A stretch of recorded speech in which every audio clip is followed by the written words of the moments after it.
Welcome back to the Rock and Blues Experience. And coming up on this edition of the show, our main guest is from the supergroup The Immediate Family.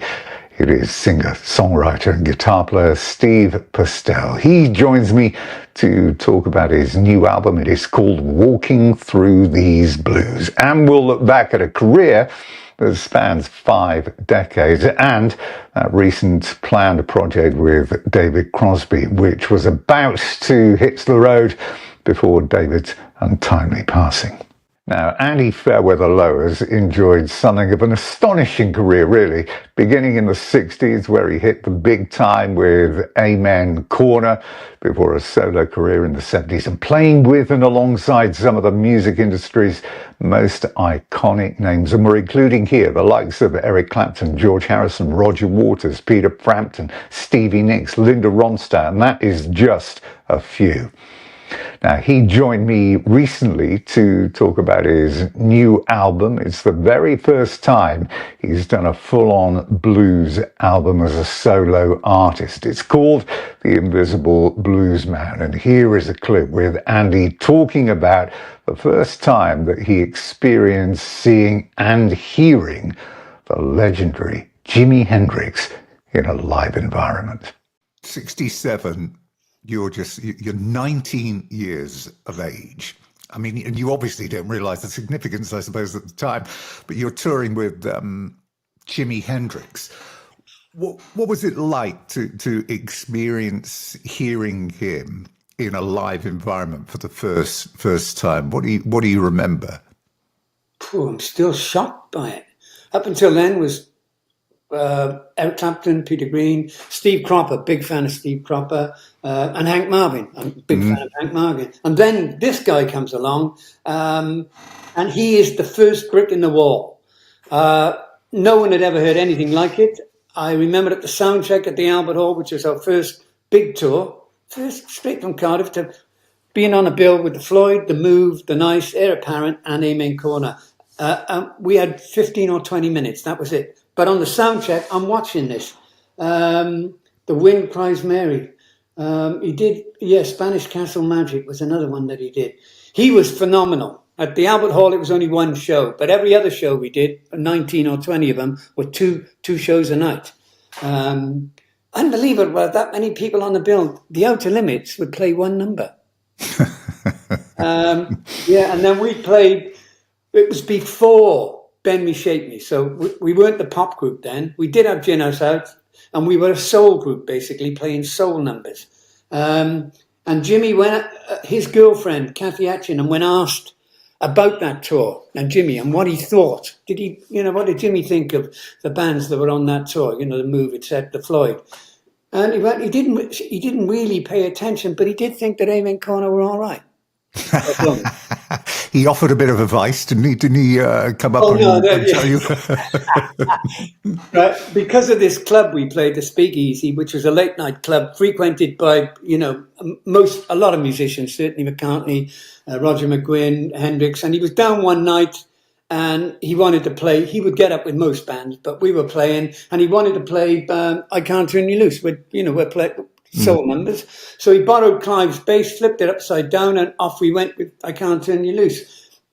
Maybe a month went by again. He was down there again and asked if he could play the guitar. And again, I've been around now so long, I keep telling my stories over and over. But yeah, he picked the guitar up, and I decided even then that I would play the bass. So Dennis is on drums, I'm playing bass, and Jimmy starts with this style of guitar that I haven't got a clue what was going on. Thinking, what key is he in? Well, I know what key he's in now. It's obvious. I mean, and I started to move around. I thought, well, if I move around, I know it's some note that's in this thing. What's going on? And I thought I was in the groove, and maybe I was in the groove, but I wasn't in the key. And he did come up and tell me, you're in the wrong key. And I did. I kind of looked at him and went, I haven't got a clue what key you're in. He was a lovely man, by the way. He was so mild-mannered, gracious is what I'd say about him and his company.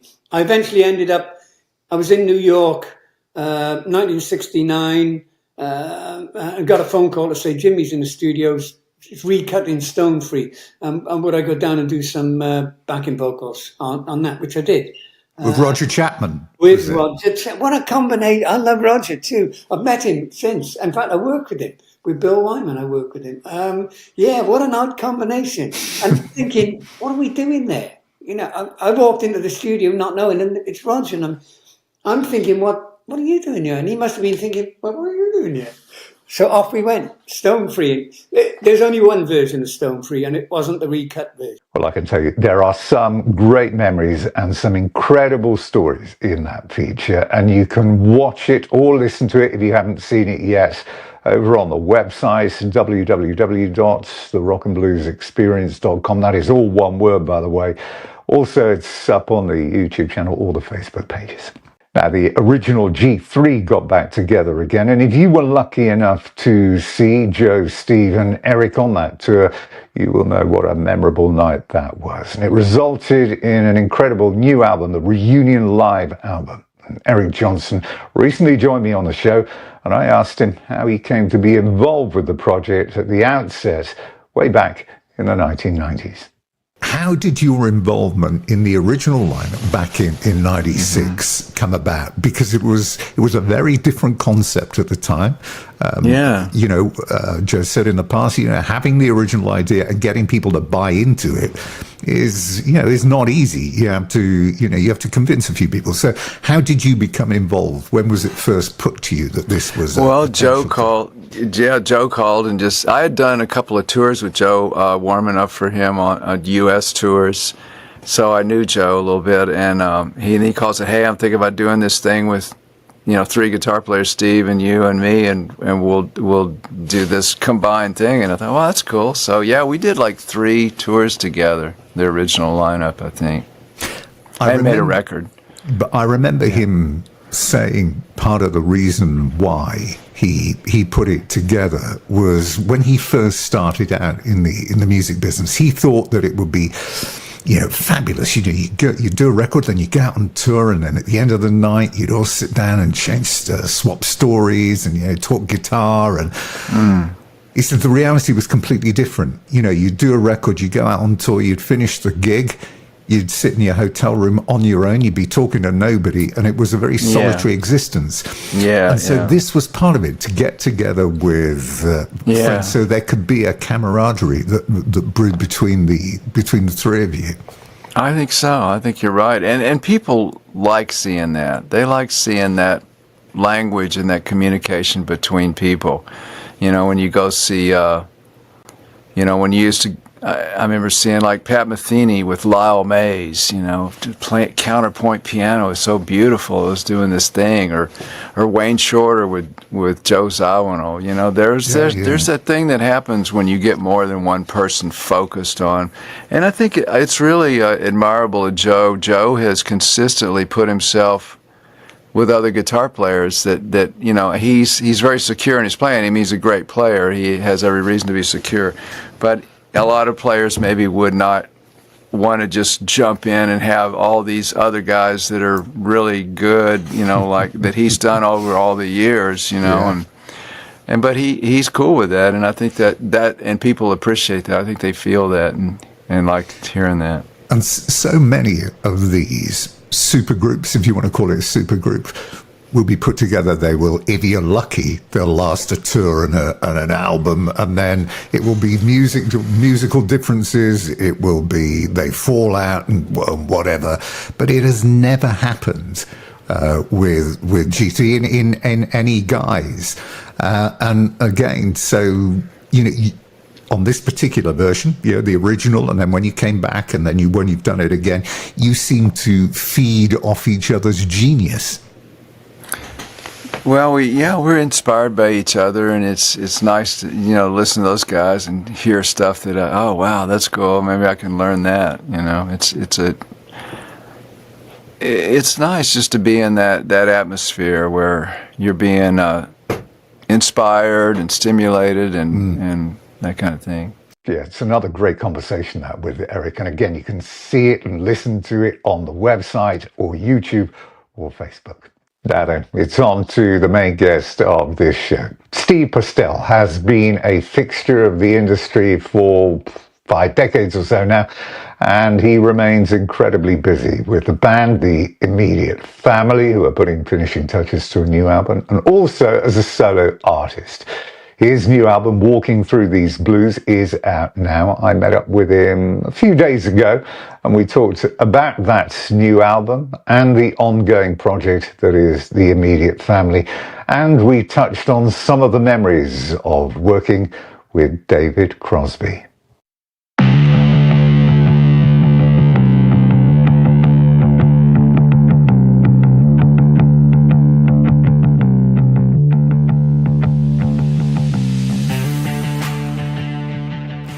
You're hailing from New York, and was it a musical household that you grew up in? I know that there was art there because your mother was a highly accomplished artist. Yes. And you recall moments like your father bringing home Jimi Hendrix's debut album to put on a record player. So was music part of your everyday? It was in an interesting way. My mother, particularly, I think had a phenomenal record collection, and it spanned. I mean, there was Duke Ellington and big band and old blues and folk music and show tunes and classical, and I have it. I still have. I got it out of storage. I asked her before she passed a few years ago. It had never occurred to me. I said, "Why did you have you're a painter. Why did you have this amazing record collection?" And of course, she just went, "I liked it," So I didn't really get any details, but so I did grow up with constant, and also they got me a little record player from when I was 4 in my room. One of those, it's the speakers in the record player. Yeah, so I would just go in the living room and pick them by the colors of the jackets and listen to just an incredible variety of music. And I take it into my room. So in that way, it was musical, not in the sense of anyone sitting around playing music. Sure. And over the years, I mean, I've spoken to many, many musicians and artists who grew up in the 60s, and I have lost count of the number of times that they've said to me, the moment life changed or their mind was made up about what they wanted to do was watching the Beatles on the Ed Sullivan Show. And it was, again, a light bulb moment for you as well. It was. I mean, I already loved the guitar. I got entranced by some guy with a guitar in Central Park playing who knows what when I was about 5. And my interest in that, I was fascinated and entranced by this guy and what he was doing. So soon after, my parents said, "Well, he likes the guitar. We'll take him to Segovia, classical, great."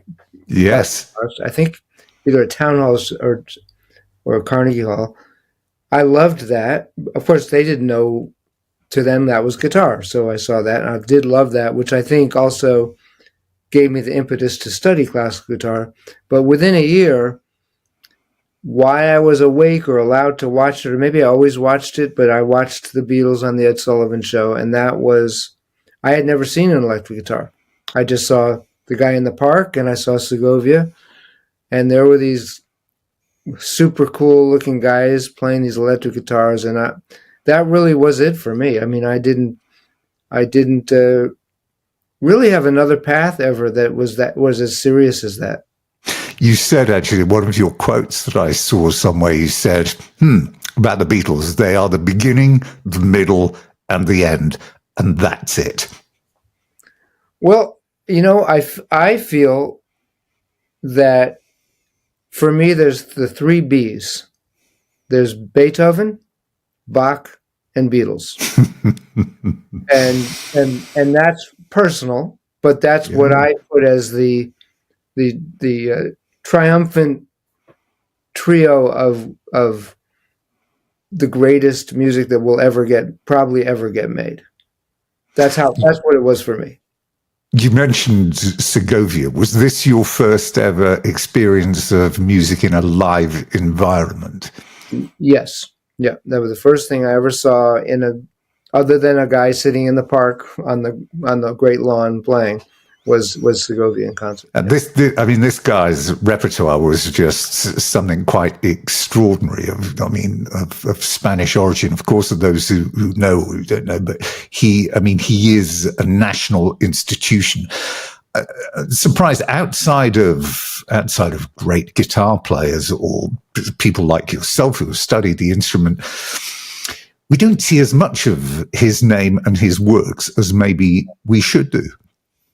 Well, it's a bit controversial because there are people in the somewhat stuck-up classical world that feel he was sort of a folk musician, because instead of realizing that without him there's no classical guitar, he put it on the map. Now, what he did was he did not feel compelled to follow the strict rules. So when he did a transcription of a violin partita, for example, whereas in the past they had transcribed it note for note, but he went, well, the guitar is 6 strings. I'm going to put the bass notes in there. I'm going to add some harmony. So that was considered sacrilegious by the purists in the classical world. But that is what we do often when we play the classical guitar. I do know some great guitarists who don't. They play the exact notes, but the harmony is always, on those old pieces, is always implied. And Segovia just put it in there. And it made it much more, I think, listenable and accessible for people. And it made it a popular instrument. So there was a little bit of controversy about him, and he was also a rascal, and he would, cough in the audience. He was one of those guys who just stopped playing and said, "Stop coughing," he was one of those guys. It wasn't only the electric guitar and the coolness of the guys, the Beatles. You were tuned into songwriting very early on.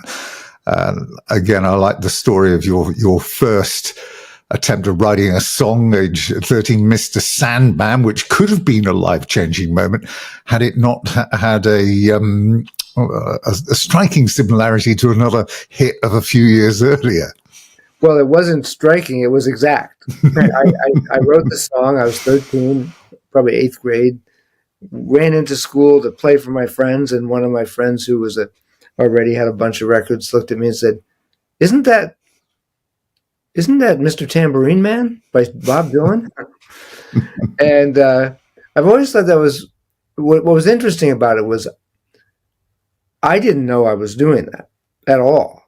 So Mr. Tambourine Man had got in my subconscious, yeah, and I wrote the song. And I always believed George Harrison when he said that when he ultimately got sued and had to pay royalties on, I forget what the original song, and it was the same melody, and he said, "I didn't.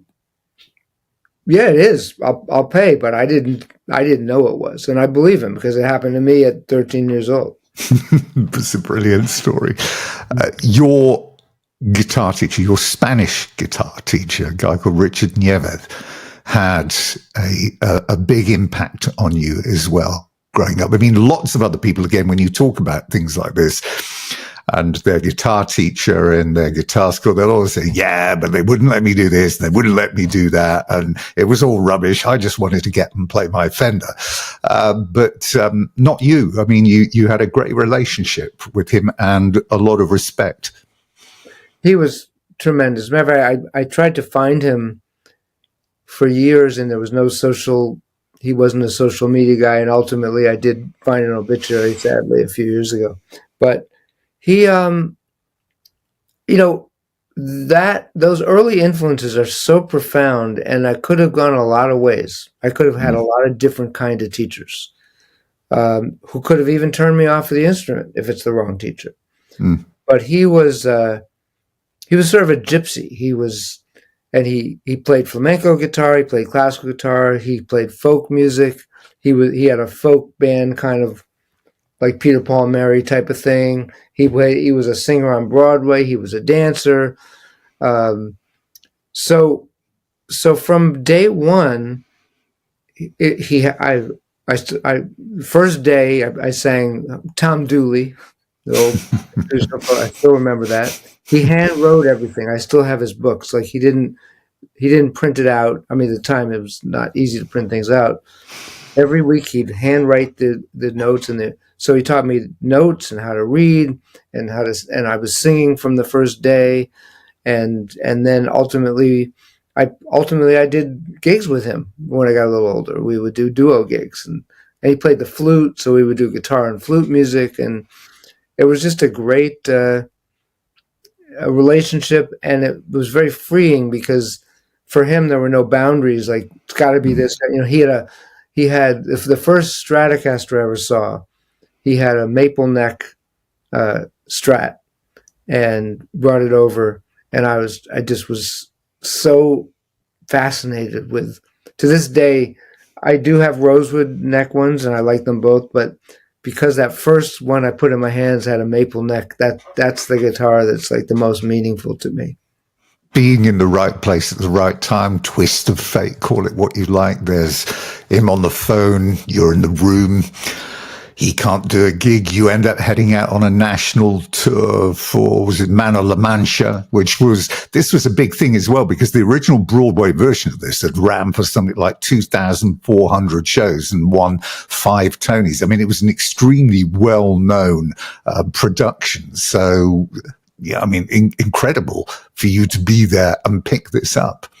Well, it was a total fluke. I was then studying with a guy named Myron Weiss, who Myron was in the pit with Chorus Line for I think it was Chorus Line for like 15 years, or however long it ran.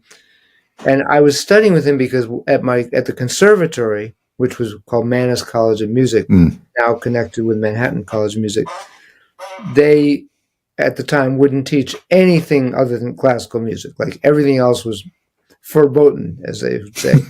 And actually, Juilliard was so snobby at the time, they didn't even consider classical guitar a real instrument. So they didn't even teach it.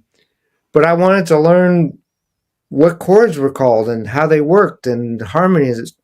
So Myron taught sort of from the Ted Green, people can look him up, theory of, I wouldn't call it jazz guitar, it's like contemporary music theory and harmony and how to read it and play it.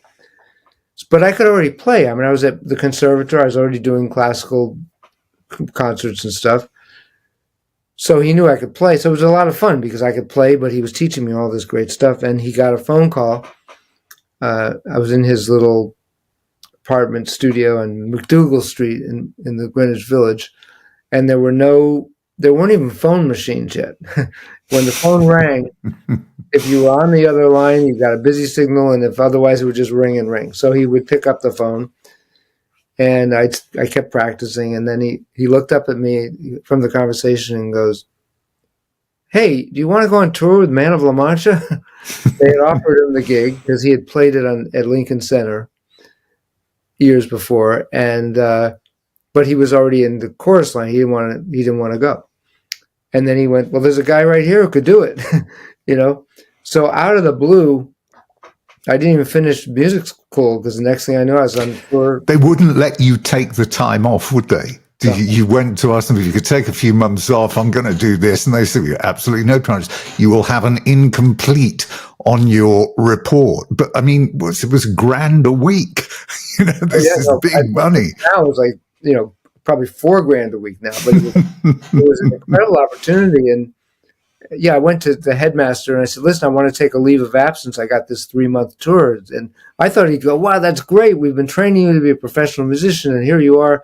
And instead he said, "Well, we'll fail you. You'll have an incomplete on you. We don't do that." And I said, "Yeah, but one of the mistakes I made looking back is I said, yeah, I'm making $1,000 a week." He was probably making $200 a week. And he got very gruff, and you'll always, and I stood up and, "Well, the last person who's ever going to see that transcript is you." You did 7 years musical theatre. I mean, incredible run of again, world-renowned shows, Evita, Fiddler on the Roof. And what this gave you, as you've mentioned, is this exposure to the industry. So you're meeting people, you're meeting conductors, you're meeting musicians, you're meeting artists, and this gives you an in, and this leads to a lot of session work to come after that. So it was, a great move.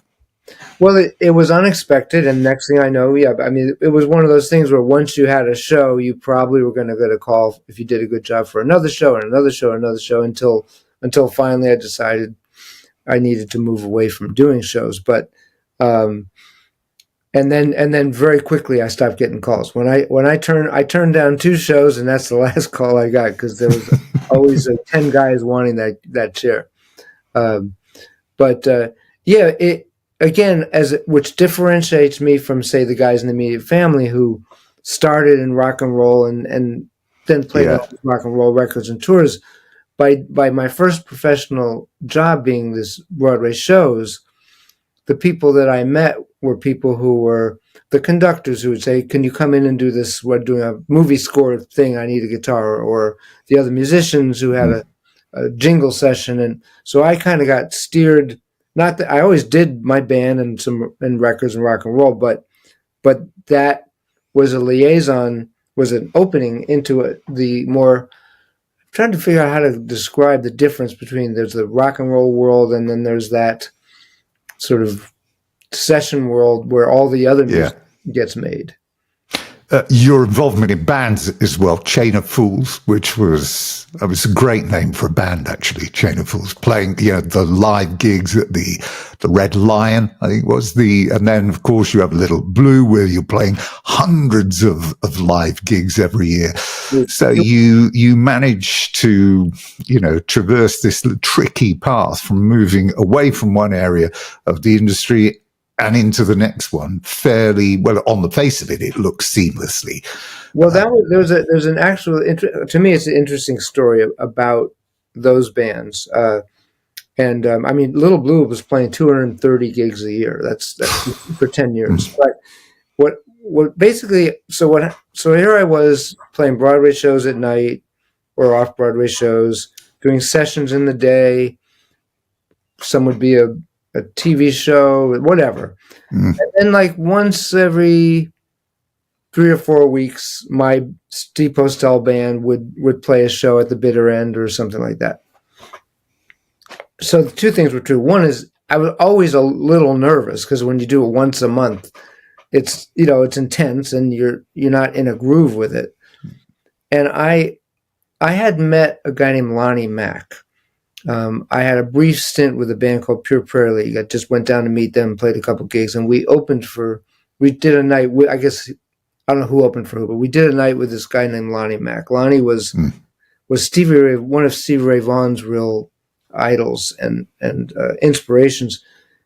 He never has gotten the really notoriety or credit I think he deserved, but he was he was a blues man, like a real hardcore. Both in his visage, the cowboy hat and the big beard and he was really fantastic. And all he did was play, honky tonks for his whole life. And I went to see him. Since I had met him back with Pure Prayer League. Oh, he's playing the Lone Star. I'm going to go see it. So I'm there watching, and again, there's all these light bulb moments. The light bulb was these guys, and they were all like, they had their bottle of whiskey right on the piano, but they were so good and they were so dialed in, and it was so effortless and beautiful. And I just went, unless I start playing every night like these guys do, or every week, I'm never going to get this level of comfort and connection. I got to figure out how to do that. And I had this idea of well, what if and of course I did this 20 years after everybody else did. I was already 30. Most people did in high school. I should make a cover band and learn all these great songs, and then I can play it whenever, all the time. And that's what I did.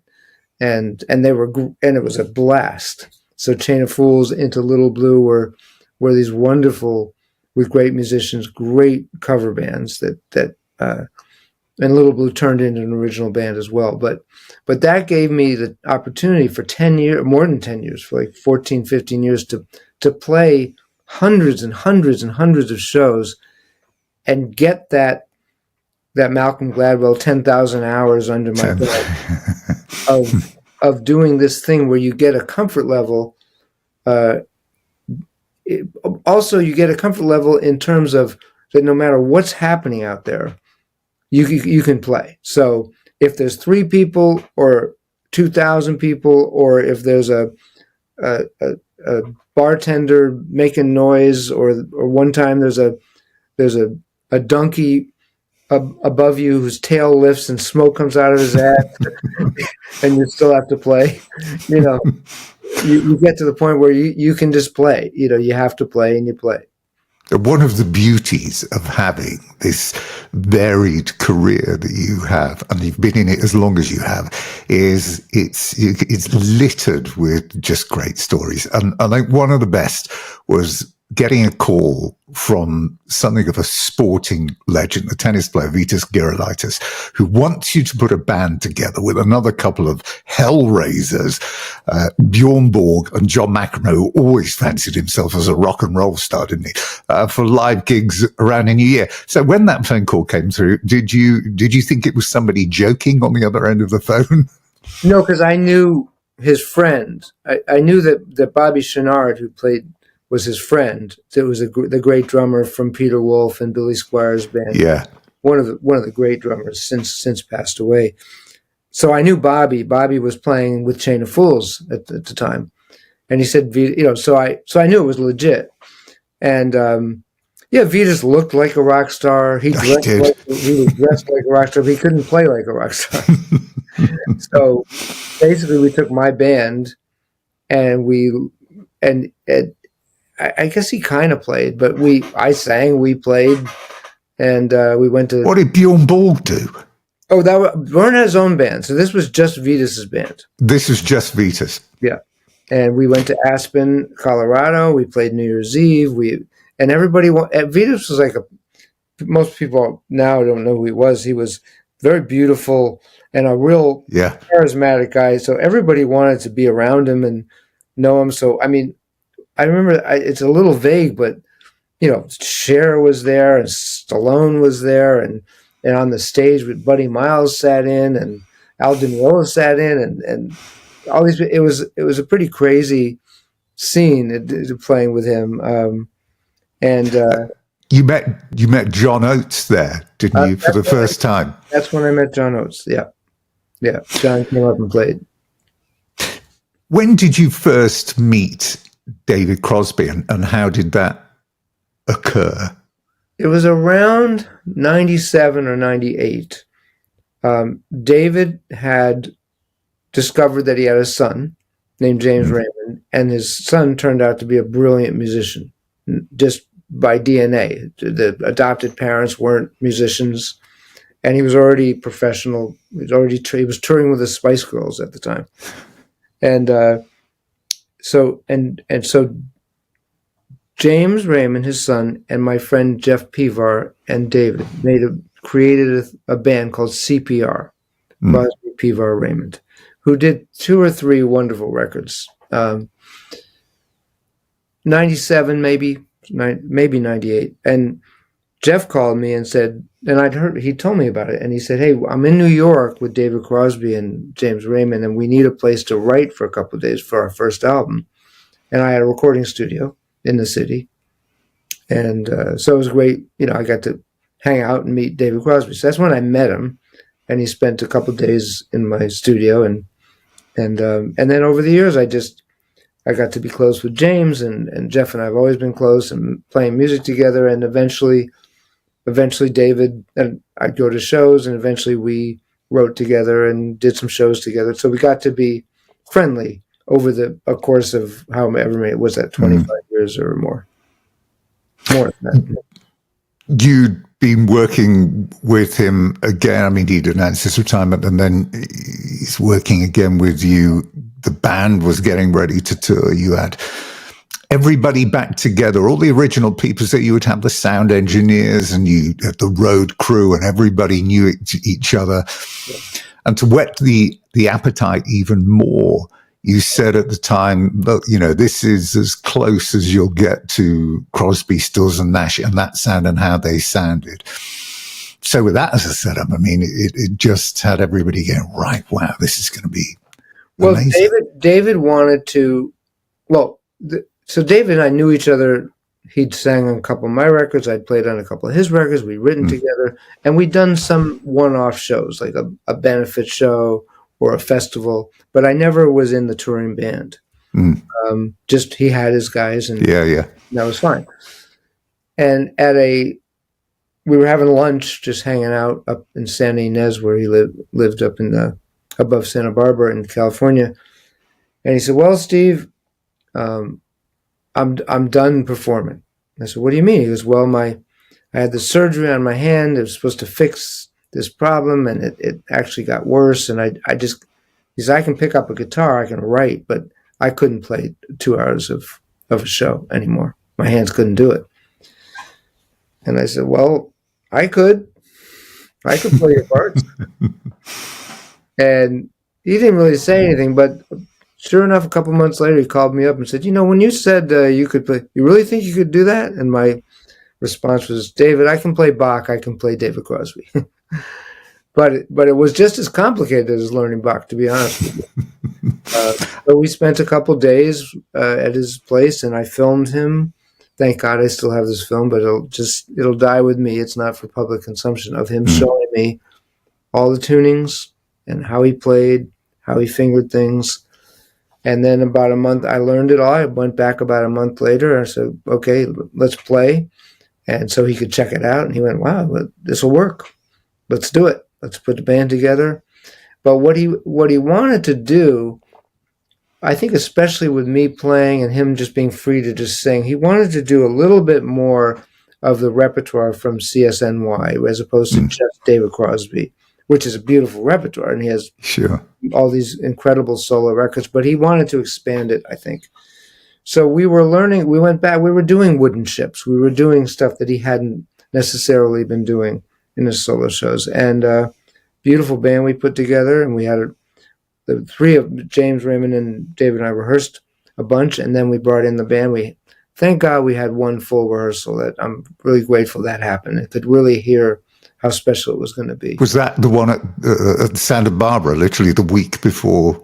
Well, we had a rehearsal in L.A., and it was and then 4 weeks before our first show, David, out of the blue, passed away. And it must have been a huge shock when that happened, because I mean, you literally had been talking to him on the Wednesday, then you get a text from his son saying, you know, he'd passed away. I mean, that is enough to stop you in your tracks, especially as it's unexpected. Well, like you say, I mean, I think if my memory is correct, it was a Tuesday night. It was like 11 o'clock at night, and David and I we talked every day at that point almost about the tour, and we were talking about, he said, we should add a second night because I think we should record the show live because the energy is going to be so great, the first show, and it just, you know, it's Tuesday night, and then I get this cryptic text the next day. I didn't even understand it. Like, David's gone. Like, gone? What do you mean he's gone? Like, it didn't make sense to me, having just had this nice conversation with him the night before. So it was very shocking. It was incredibly sad because he just was this big figure from even before we were going to go play a tour. He was my friend who was like this funny, brilliant father figure who used to make fun of me, and I just loved his presence and his being and being around my life in any way. And then, of course, we had this big plan. We were going to go tour. We were going to do this thing, you know, that I'd always wanted to do since the first time that my Little Blue opened for him. I got us a gig at the Wheeler Opera House in Aspen in like 98 with CPR and Little Blue opened. Then we all played together. And I always said, you know, it'd be great to actually be playing this music with him on a tour, and finally it was going to happen. So it was tough on many levels. Yeah. Did you actually record any of the rehearsals, film or sound? A tiny bit. Like, unfortunately, I had the camera set up. I had my phone set up. I was going to do that full first rehearsal, and I think I did the first 2 songs, and then I forgot to turn it back on. Yeah. Well, let's talk onto something happier, coming up to date then. The new album, the follow-up to 2020 is the other short. Now, it's taken, of course, plenty of time due to COVID and everything else. Is there a sense of relief that you have finally got this completed and it's here, the wait's been worth it, with the quality of the album, the reviews have been great, and people are just enjoying this listening experience? Oh, well, that's why we do it, and it's so great that the response has been terrific, and it was so definitely worth the wait. I kind of had to wait because I was probably 3/4 of the way through it when COVID hit. Yeah, and for me particularly, maybe if I was the Rolling Stones, I could release the album and not tour, but Steve Postell needs to be out there playing to promote a new record, and it needs to be something that's an ongoing venture. So it didn't make sense. My manager, we said, let's not release it. We did release it in Japan, but that was always going to be something I wasn't going to be there for anyways. So we released a version of it in Japan. What it gave me was, and then when COVID did have a little bit of a let up a couple of years later, my other band, Immediate Family, released a record. Yes, yeah. It still wasn't a good time to release my record, because we're promoting that. But it gave me time to write a few more songs, to mix it, to add special guests who may not have been available when I first started it, including David Crosby and a lot of great people. But there was, I wanted Greg Lease on it, but he was on tour with Jackson Browne when I first called him. But I now had time. I waited for the tour to be over. So it did allow me, unlike any other record I've made, to just really take my time to add stuff, to rearrange it, and to mix it many times. And I think if you're always getting, hopefully, better. My ear is always getting more discerning.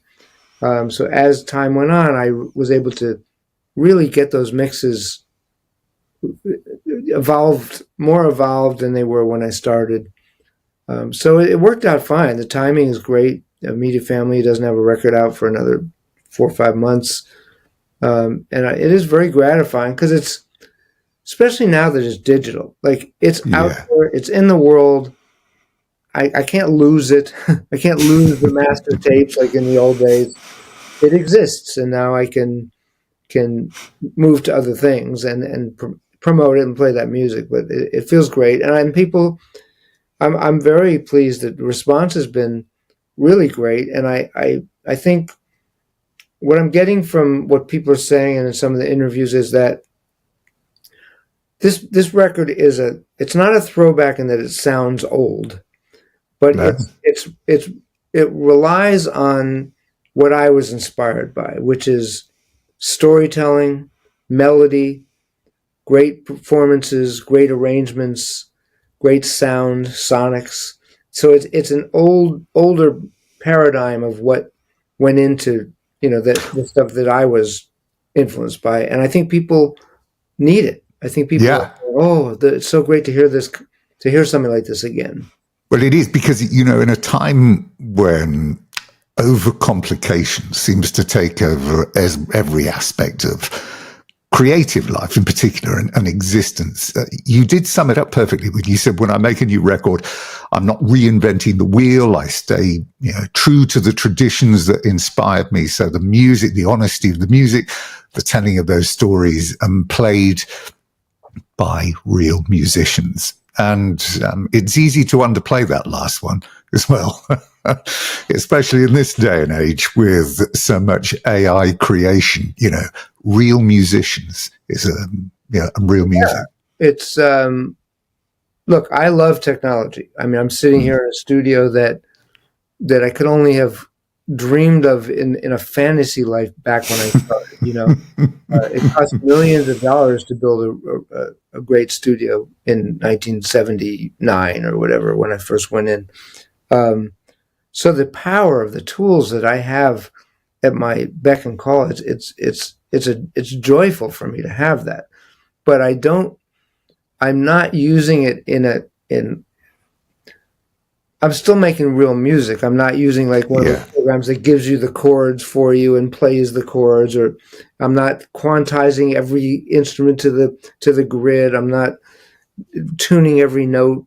I'm still making real music. I'm just able to do it with a toolkit that would have been unheard of to even think about. I remember I had a jingle production company in 81, and we got a synclavier, which was this amazing instrument at the time. It was this giant thing, and it cost $600,000. We were repping the company, so we didn't have to buy it. And it could sample, and it could do about 1/100th of what GarageBand can do now. But at the time, it was pretty remarkable. And so to see how it evolved from us having the state-of-the-art thing in 1982 or whatever it was to what I have in this room right now it's for me it's just made the whole thing that much more enjoyable. Yeah, music loves genres and it loves labels. This album, though, it's music for grown-ups, isn't it? I mean, you can put it on, you can chill out, you can relax, and you can just listen and enjoy. And it sort of reminded me a bit, and taking into account I've never lived there, but it reminded me of that Laurel Canyon type of vibe. I can imagine somebody sitting in a house on the corner of the street and he's got an idea, and then the drummer lives over the road, and then you run up the road to get the book, and you all come together. It just has that feel about it. Well, I know a fair amount about that time because the other four guys in the immediate family were there. They were the guys that were running over to each other's houses in Laurel Canyon. It's brilliant. And I've heard many of the stories, and that's how it was for them. Like, hey, let's get Joni to come over and sing background on this thing. And Carole King's right down the road. And so in a way I recreated because I have the studio here in this nice home I have in California. I mean, they have to, I have people come here and we hang out and we make music, and it's definitely has those records and those people were huge influences on me. James Taylor and Joni and Jackson Browne and Little Feat, and that the whole vibe of that is going to be in my music because it was so influential to me. So I'm not surprised that some people hear some of that stuff in it. It's mine. It comes from me, but you're always standing at the foot of those that you listen to and learn from. Just like Tom Petty, you hear Bob Dylan and Tom Petty, and things like that. So it's not surprising me that it has that, and I try to create that. I always like, especially knowing these guys, that how it was a big family party that they had making music in Laurel Canyon with all those guys, and I try to recreate that here at my studio I've got a nice place with a great backyard, and we hang out and make music, and I just try to make it a communal situation. Absolutely. Yeah. Songwriting, the songwriting process for you. I mean, your inspirations, role models, Jackson Browne, Bruce Cockburn, of course, who's won more awards than certainly anybody else in Canada. Those two guys particularly important to you, and how does that play out when you're putting together an album like the one that you've just done? Well, in terms of the influence, by the way, I finally got to play a show with Bruce Cockburn. It was a beautiful. We shared a night at Libero Theater, and then he goes, "Hey, do you want to play a song with me at the end?" And, yeah, great. And he started naming songs. I said, "Look, Bruce, I know all your songs. So like everything, I have every record you ever made." So I ended up playing 6 songs with him at the end. It was a beautiful night, but it doesn't change how I make a record in a palpable, immediate sense. What it changes is that that the respect I have for the records these guys have made and the way they made them, and I listen really carefully, and so it gets in your personal solar system. It's there, it inhabits you. So the way I make music, which becomes my own, but I've been instructed. I consider all the music I've listened to be my teachers, and especially those guys who were particularly, like Coburn is a particular teacher of mine in a way. The way he plays the guitar and writes lyrics and melodies and phrasing, and so is Jackson, and so is James. These people,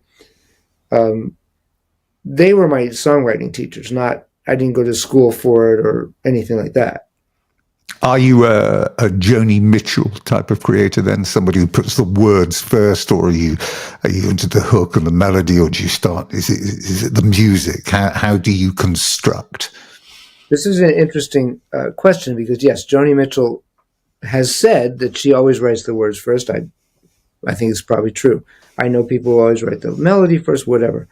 What I kind of learned myself early on, and actually teach when I do songwriting workshops, is if you break a song into kind of like 6 parts of what makes a song different than, some other form of art. There's a concept, there's a title, there's a groove, there's a melody, there's harmony, there's rhythm, there's all these things.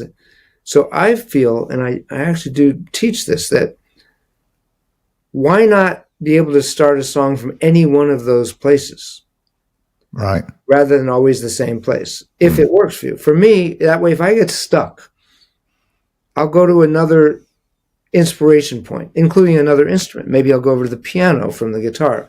Maybe it'll be a guitar riff. Maybe it'll be a melody.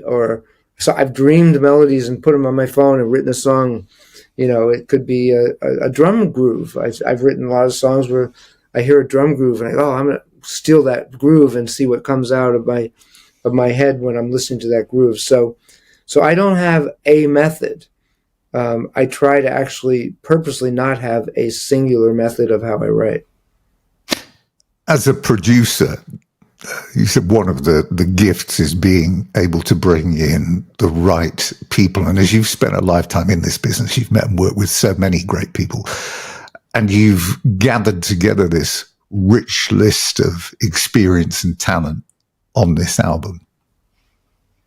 Yeah, well, that is one of the advantages, one of being older and having done this a long time. There's disadvantages to being older, of course, as we know. But is that I've never done anything else. I've never had a job. I've never, I think I had one job for 3 weeks once. That's another story. But I just played music, and from that first call of you want to go on Man on Munch, it's been professional. It's been getting paid to go do something, and that has introduced me to hundreds and hundreds of many of the great players in the world, really. And over the years, they become people I collaborate with. They become, sort of part of this beautiful community. Many of them have become friends, and many of them good friends. And we look out for each other. We for one thing, we need each other. It is a collaborative art form as opposed to Sure. Acting is collaborative, but there's one role for that lead, and you're competing with everyone who wants that role. But in our thing, it's not one role. If we have to go do a show, I need 6 or 7 people, and we need to write together. Sure. Or sometimes I can't. I get called for a gig. I can't do it. I need to say to the people who trust me, I got the guy for you. That's a big part of and that's been part of there's a famous story that when Joni Mitchell brought in Russ Kunkel, the drummer in the immediate family, to play, I think on Court and Spark, he listened, he said, you know what? You need a jazz drummer on this. You need I'm not the guy. Like that's the community we live in. I've had that happen too. Like, you know what? I would love to do this, but I know someone who's really the right guy for you. But that enhances your reputation as well, though, doesn't it? You know, I mean, apart from being a good call to actually say that, actually coming out and saying it, not everybody would do, maybe. Oh, definitely. And I took, when I was younger and a little bit more headstrong, I did a couple gigs I should not have done. I really should have got someone else to play. Just a couple times. One of them, I was touring as the musical director for this wonderful singer from the Philippines named Lea Salonga. And I was playing guitar, and we did the Tonight Show and the Today Show. And then we got this Christmas special. I think it was Matt Lauer Christmas special on NBC, but it was a piano piece that David Foster had played on the record. I can play the piano, but I'm not a great pianist, and I'll do it, you know, which was just stupid, you know. And it was such a horrible struggle to try to learn this piece of music that was too hard for me. I actually prayed, like, if you get me through this, I'll never do something this stupid again. And I did. Somehow I did manage to play through that live on television. But, so when you're writing and putting together a project like this, are you doing it as you're creating it with others in mind? You know you're going to be bringing people in, and are you doing it like that, or do you just produce and complete the project and then see what fits what you've done? Well, first you write the song, which is either alone or you're co-writing with someone, and I try to let the songs tell me what to do. I know that sounds a little, you know, a little fairy tale-ish, but I do think that if you listen carefully, and I've, as a producer and arranger, I've gotten good at imagining what does this piece of music want, and then I'll hear parts and I'll hear who should play those parts often. You know, like there was one song on the record, and it's called "When the Lights Go Out," and I could hear the power cut. I could hear like a Jocko type of really fluid bass playing, and I went, you know, Alfonso Johnson from Weather Report, that's who plays the bass. And I heard this voice, and it's like David Crosby should sing, you know. So yes, after it's written and I start to commit to let me record this song, I try to let the music tell me what it should sound like. I'm not always right, but that's where I pick the players.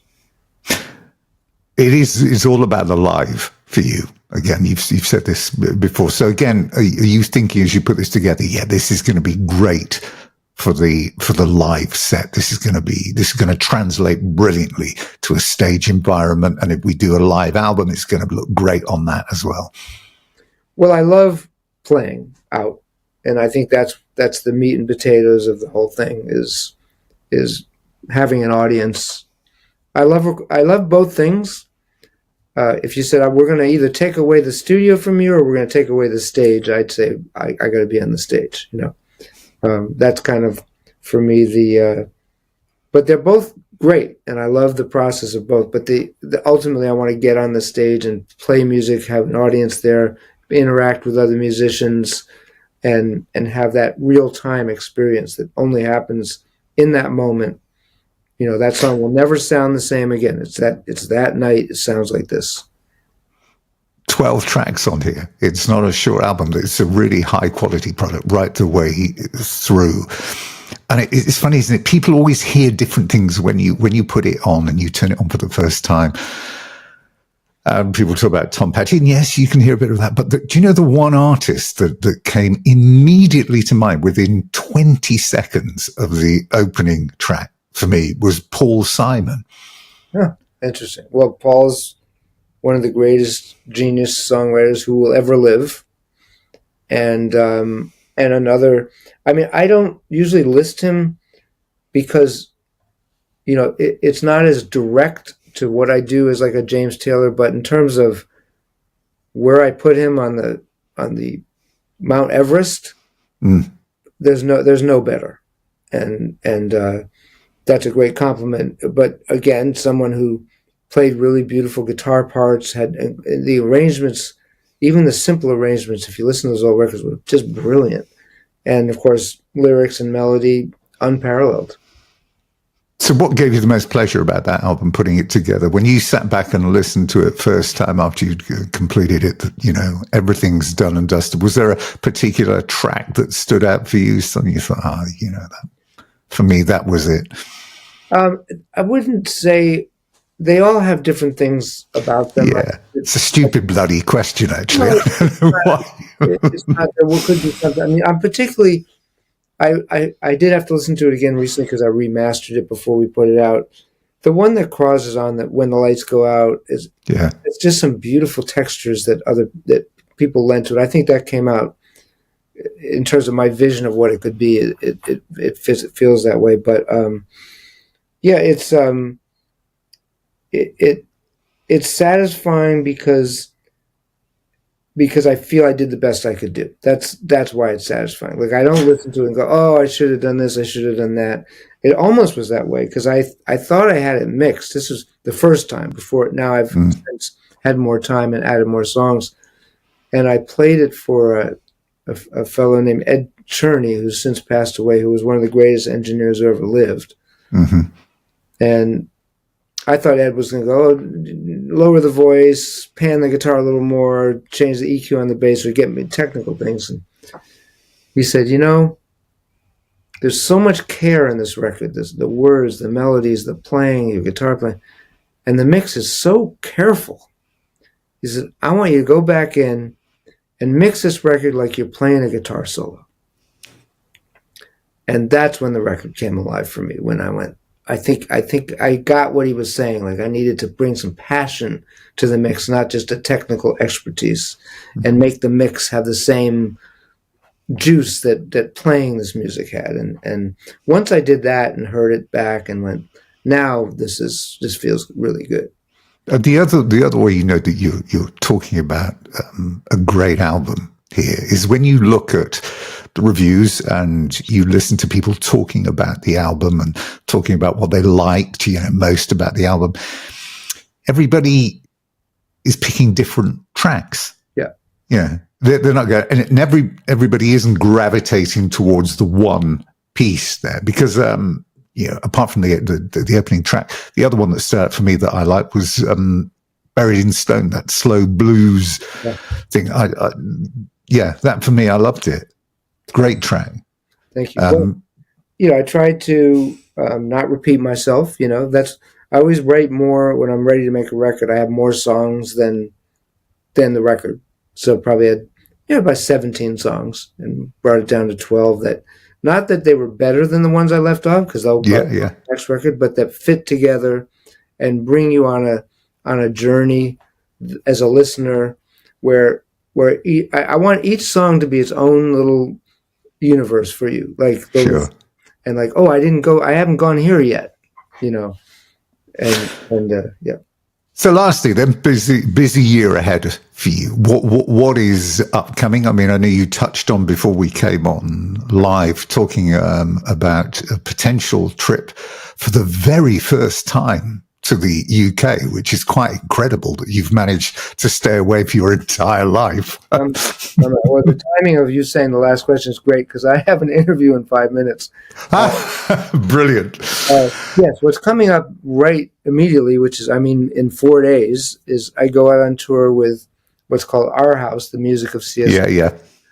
And Our House is carrying on what I started with David, playing most of that repertoire that we were going to play, adding some other songs, and have a beautiful band that Jeff Peaver and I have kind of structured.